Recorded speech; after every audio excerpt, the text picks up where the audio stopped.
Movie की starting होती है दो आदमियों से जो कश्ती में बैठे होते हैं। ये आपस में कोई बात कर रहे होते हैं जिससे हमें पता चलता है कि इनमें से एक आदमी ग्रेट इन्वेंटर्स के क्लब का मेंबर बनना चाहता है। तभी वो पानी में मौजूद नई नई स्पीशीज की खोज करता रहता है, यानी उन्हें ढूंढता रहता है। और ये आदमी जो कि ग्रेट इन्वेंटर बनना चाहता है, इसका नाम ल्योनल होता है। तभी अचानक ये दोनों देखते हैं कि पानी में एक अजीब और गरीब क्रिएचर है जो कि काफी ऊंची और लंबी है। वो ल्योनल के साथी को अपने मुंह से उठा लेती है। अब उसकी जान जैसे तैसे करके तो बच जाती है, पर इसका ये बुरा असर होता है कि वो ल्योनल का साथ छोड़ जाता है।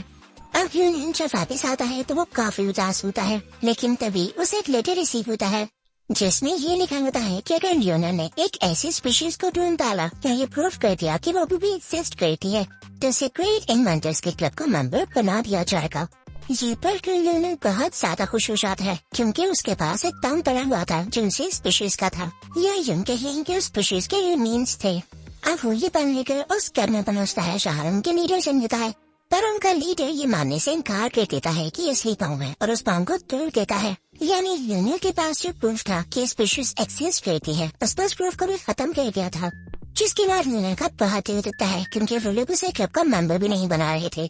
तो यहाँ पे ल्योनल उन्हें चैलेंज करता है और उनसे प्रॉमिस करता है कि वो जल्दी एक नई प्रूफ के साथ लौटेगा और इसके बदले में उन लोगों को इससे क्लब का मेंबर बनाना होगा, जिस पर वहाँ का लीडर भी मान जाता है। लेकिन फिल्म में दिखाया जाता है कि लीडर अकेले नहीं होता है और वो ल्योनल की बातों से काफी परेशान आ गया था, तो अपने असिस्टेंट से कहता है कि इससे पहले कि ल्योनल वापस लौटे तुमसे जान से मार दूं। असिस्टेंट भी घबरा सा जाता है कि ऐसी भी क्या बात हो गई, पर अब तो सोल्जर्स मिल चुके हैं। अब दूसरी तरफ ल्योनल को दिखाया जाता है और ये भी बताया जाता है कि जिस स्पीशीज की बात हो रही है वो कोई और नहीं बल्कि गोरिल्ला के जीवन दिखने वाला एक बिगफुट क्रिएचर है। और जो प्रूफ ल्योनल के पास था वो इसके फुटप्रिंट के अंदर स्कल्पचर बनाया गया था, यानी जहाँ कहीं उसे उसका फुटप्रिंट दिखाई दिया उसने उसके अंदर प्लास्टर ऑफ पेरिस भरकर उसका स्कल्पचर बना लिया। पर लीडर ने इसकी बात का यकीन नहीं किया, ये समझते हुए कि शायद इसको बनाने वाला ये खुद ही है। अब यहाँ पर ल्योनल एक पहाड़ पर एक जंगल में पहुंच जाता है और यहाँ पर वो काफी ज्यादा सफर तय करने के बाद आया था। यहाँ आते ही उसे वो बिगफुट दिखाई देता है जिसकी शक्ल गोरिल्ला जैसी थी। पर ये क्या, इससे पहले कि ल्योनल उसे पुकारता वो ल्योनल का नाम ले लेता है। ल्योनल कहता है तुम्हें मेरा नाम कैसे पता है, क्या तुम बोल सकते हो? तो वह बिगफुट आगे से कहता है हाँ ना, मैं बोल भी सकता हूँ और पढ़ भी सकता हूँ। ल्योनल आकर काफी हैरान हो जाता है और उसे चेक करने लग जाता है, पर तभी वो बिगफुट उसे कहता है कि तुम्हें एक राज की बात बताऊं। तो ल्योनल उससे कहता है हाँ क्यों नहीं, बोलो। बिगफुट उसे बताता है कि जो मेरे तुम्हारे पास है कि तुम्हें उस क्लब का मेंबर बना दिया जाएगा, वो दरअसल उस लीडर ने नहीं लिखा, तो लेटर मैंने तुम्हें लिखा है। ल्योनल कहता है तभी मैं परेशान हो रहा था कि उस लीडर ने खुद ही लेटर लिखे, बाद में मेरे साथ इतना बुरा बिहेवियर रखा। पर बिगफुट तुमने ऐसा क्यों किया? तो बिगफुट उसे बताने लगता है कि तुम ही हो जो हमारे एग्जिस्टेंस पे यकीन रखते हो, यानी इस बात पे यकीन रखते हो कि हम अभी भी इस दुनिया में मौजूद हैं। तुम ही मेरे मदद कर सकते थे, इसलिए मैंने तुम्हें यहाँ पर बुलाया। ल्योनल उससे पूछता है लेकिन तुम मुझे यहाँ पर क्यों भी आना चाहते थे? तो बिगफुट उससे कहता है तुम देख सकते हो मैं यहाँ पर अकेला रहता हूँ, मेरा कोई भी नहीं है, लेकिन दो कुछ लोगों को कुछ फुटप्रिंट्स मिले हैं और वो मेरे खोए हुए कजन्स हैं। उनकी शिकल थोड़ी बार में से मिलती है तो लोग ये समझते हैं कि शायद वो बिगफुट है। खैर मुझे इससे कोई लेना देना नहीं, मैं अकेला रहता हूँ, मुझे बस मेरे कजन से मिला दो।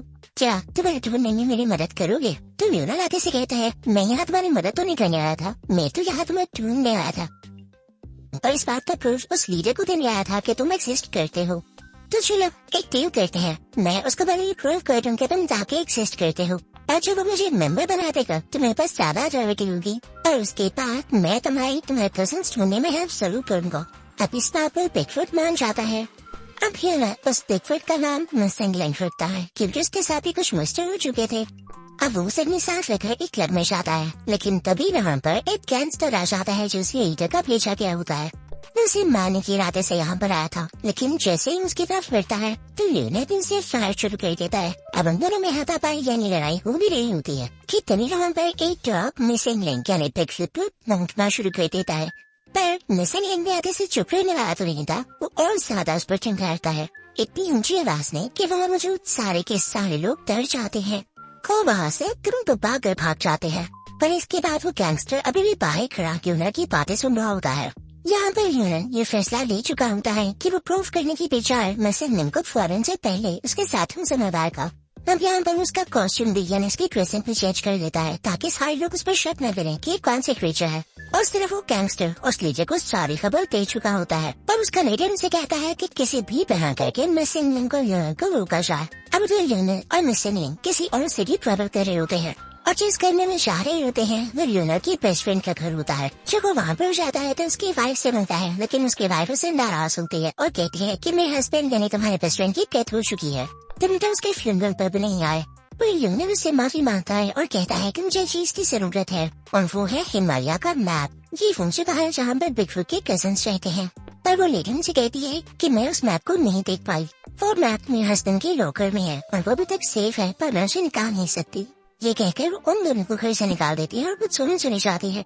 लेकिन ल्यूनर और मिसिंग लिंक तो उसे लेने आए थे। अब वो रात को चुपके से उस घर में दोबारा अंदर होते हैं और लोगों को खोलने की कोशिश करते हैं, लेकिन उनके शोर की वजह से उस लेडी की आंख खुल जाती है।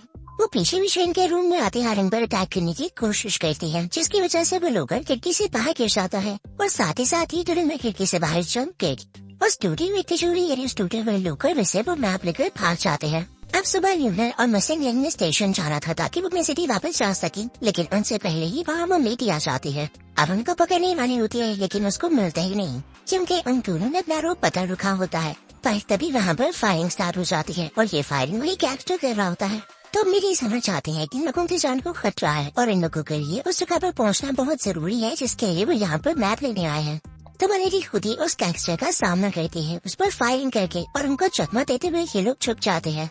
और अब ये तीनों मिलकर डिसाइड करते हैं कि ये तीनों ही हिमालय की तरफ इकट्ठे जाएंगे।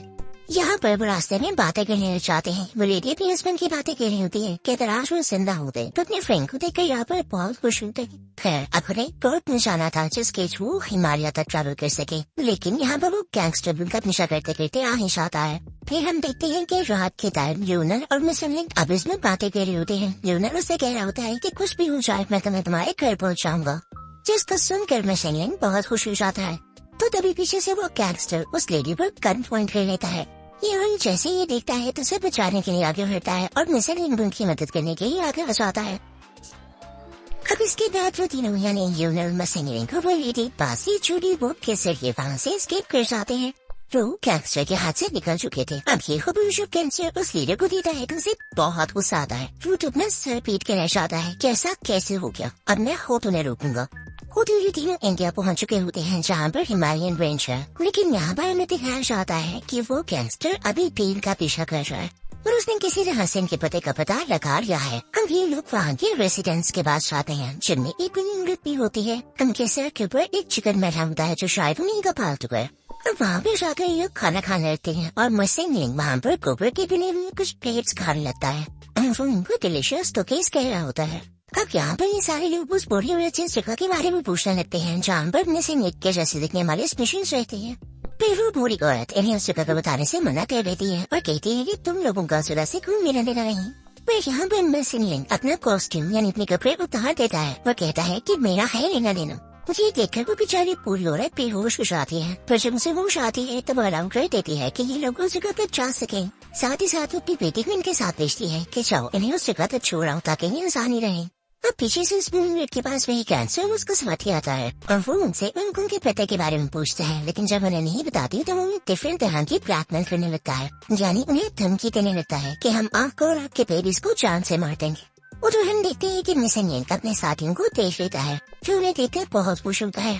तो यह उदास बात ही होती है कि मिसिंग लिंक को देखकर कोई खुश नहीं होता। इसके बाद वो वहाँ के बॉस के पास यानी मास्टर के पास जाते हैं। वो मास्टर उनसे कहता है तुम लोग यहाँ पर क्या कर रहे हो। तो ल्यूनर मुझसे बात करने चाहता है। वो कहता है कि हम यहाँ पर कोई लड़ाई कोई कब्जा करने नहीं आए, वे आपसे भी खजाना मांगने आए हैं, बल्कि हम आपका साथी आपका कजन आपके पास छोड़ने आए हैं। वो मास्टर कहता है कौन सा कजन, हमारी फैमिली से यहाँ पर पूरी है, तुम किसकी बात कर रहे हो।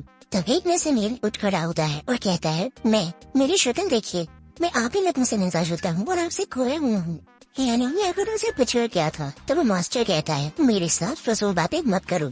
उन्होंने इस जगह पर बंद करवा देता है जो कि गहरा खट्टा होता है। तो यहाँ पर मिसिंग लिंक काफी इंटास हो जाता है। वो बार मास्टर की उस बात को सोच रहा होता है कि तुम इस जगह के ही नहीं हो। फिर हम भी ल्यूनर को पछतावा हो रहा होता है कि काश मैं सब में न पड़ता और अपने क्लब का मेंबर बन जाता। पर इसे वो हेडी टानती है और कहती है कि तुम हमेशा अपने बारे में सोचते हो, जरा उसका भी तो ख्याल करो। ये सेंट्रियनर को एहसास होता है और वो नसरियन के पास जाकर कहता है, तुम सही सोच रहे हो, तुम इस जगह के लिए नहीं बने, बल्कि इसे बेहतर जगह रिसर्च करते हो और पुदीना जैसे तैसे करके उस गड्ढे से बाहर निकल आते हैं। अब जब वो रास्ता आता है जो कि एक स्टोन ब्रिज का होता है, तो ये तीनों अपने सामने उसी क्लब के लीडर को देखते हैं जिसके हाथ में बहुत बड़ी गन होती है और वो उन्हें मारने यहाँ पर आया था। अब वो पूरा लीडर जब गन चलाता है तो कोई उन्हें लगने की बजाय ब्रिज में ही लग जाती है और जिस जगह वो खड़ा होता है वहाँ से ब्रिज टूट कर गिरने लग जाता है। बाकी सब अपनी जान बचाकर टाइम से भाग जाते हैं, फिर वो ब्रिज के साथ ही नीचे गिर जाता है और अपने एंड को पहुँच जाता है। कभी तो ये तीनों भी ब्रिज से लटक जाते हैं, लेकिन अच्छी बात ये होती है कि इन लोगों ने एक दूसरे को रस्सी से बांध रखा होता है। यूना के पास रस्सी नहीं होती, इस वजह से उसे ब्रिज के साथ लटका होता है। फिर तब उसके ऊपर वो गैंगस्टर आ जाता है जैसे नीचे गिराने की कोशिश करता है, तो यूना उसे खींच कर अपने साथ लटका लेता है ब्रिज के उसी हिस्से पर जहाँ पर वो खुद लटका हुआ है। लेकिन कुछ ही देर में वो खुद भी स्लिप हो जाता है, पर लकीली मिसिंग लिंक के पंख को पकड़ लेता है। अब इसी तरह उस ब्रिज से बड़ा सा बर्फ का टुकड़ा आता है और उस गैंगस्टर के मुंह पर गिरता है, जैसे उसको कंट्रोल छूट जाता है और वो भी अपने नीचे की तरह नीचे गिर जाता है। तो मिसिंग लिंक के पास जो रस्सी होती है तो जैसे तैसे करके ब्रिज के ऊपर आ जाता है और उसी रस्सी से लेडी और यूना को भी ऊपर खींच लेता है। इसके बाद दोनों में सुलह हो जाती है, यानी यहाँ भी मिसिंग लिंक समझ चुका था कि यूना